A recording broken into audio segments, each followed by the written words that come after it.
Halo semua, kembali lagi bersama gua Erotaku.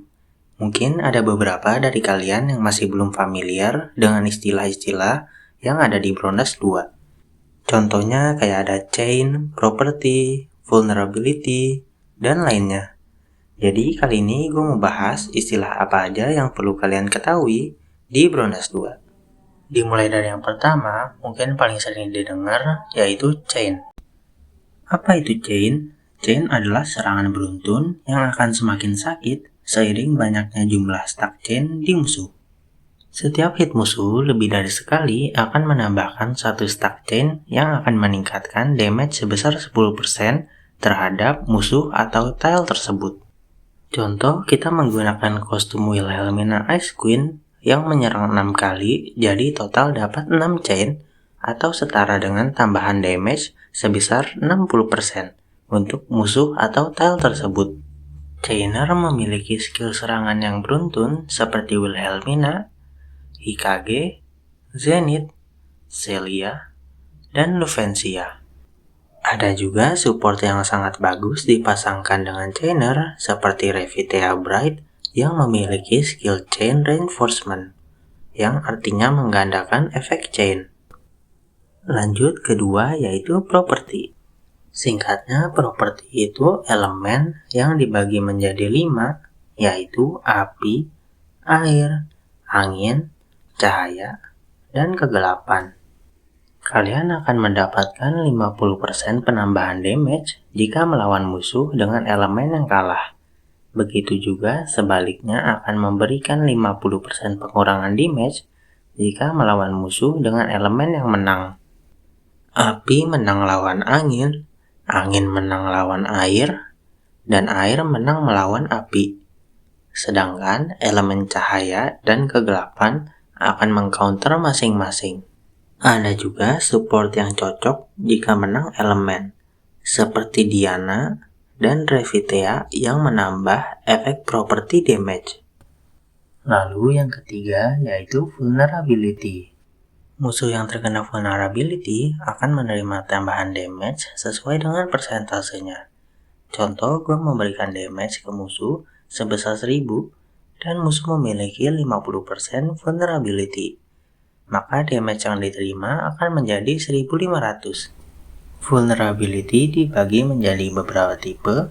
Ada vulnerability universal yang bisa dimanfaatkan oleh semua companion, seperti Zenith dan Sonya. Vulnerability fisikal yang hanya berpengaruh untuk damage fisikal, seperti Ravina dan Blade. Vulnerability magic yang hanya berpengaruh untuk damage magic, seperti Levia dan Priestess. Vulnerability property yang hanya berpengaruh elemen tertentu seperti Venaka dan Ventana. Vulnerability summon yang hanya berpengaruh untuk companion summon seperti Morphea. Dan DOT vulnerability yang hanya berpengaruh untuk menambah efek DOT seperti Rubia. Lalu keempat yaitu concentrated fire. Musuh yang terkena concentrated fire akan jadi target serangan companion, tidak peduli Verifront atau Vault. Contohnya, gue menggunakan Nebris yang target serangannya Verifront, lalu mengaktifkan skill Zenith. Maka Nebris otomatis akan menyerang musuh yang terkena mark.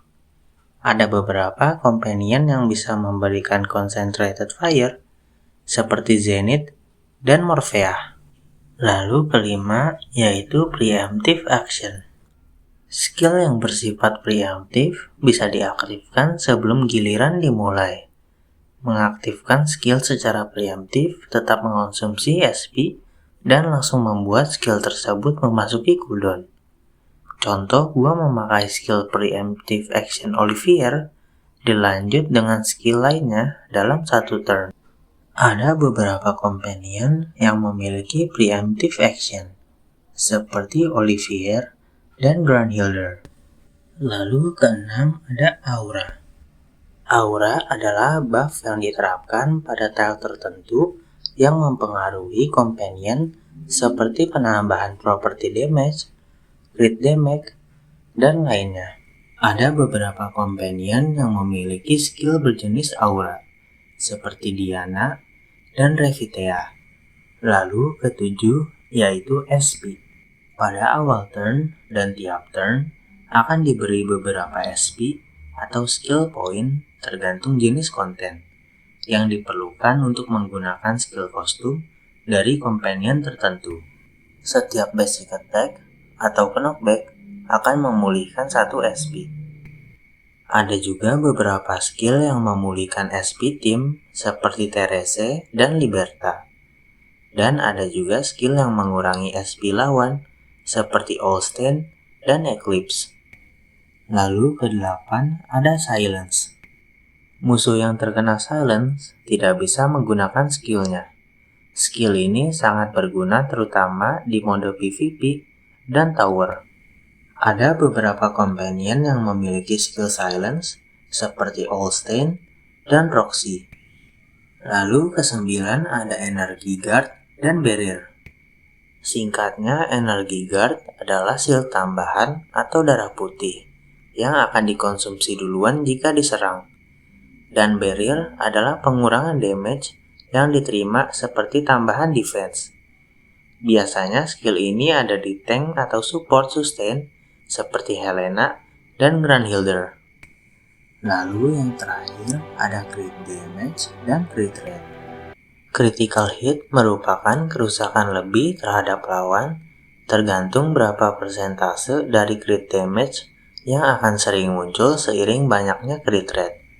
Di game ini tidak memprioritaskan crit rate dikarenakan sudah terbantu skill support dan juga kebanyakan konten endgame sudah terjamin kritikal saat mengenai weak spot, kecuali di mode tertentu seperti PvP dan Tower.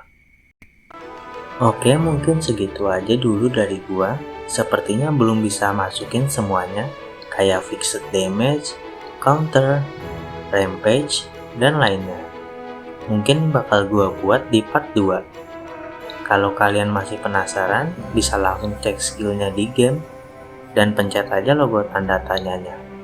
Atau bisa komen di bawah, gue bakal bantu jawab sebisanya. Oke, see ya!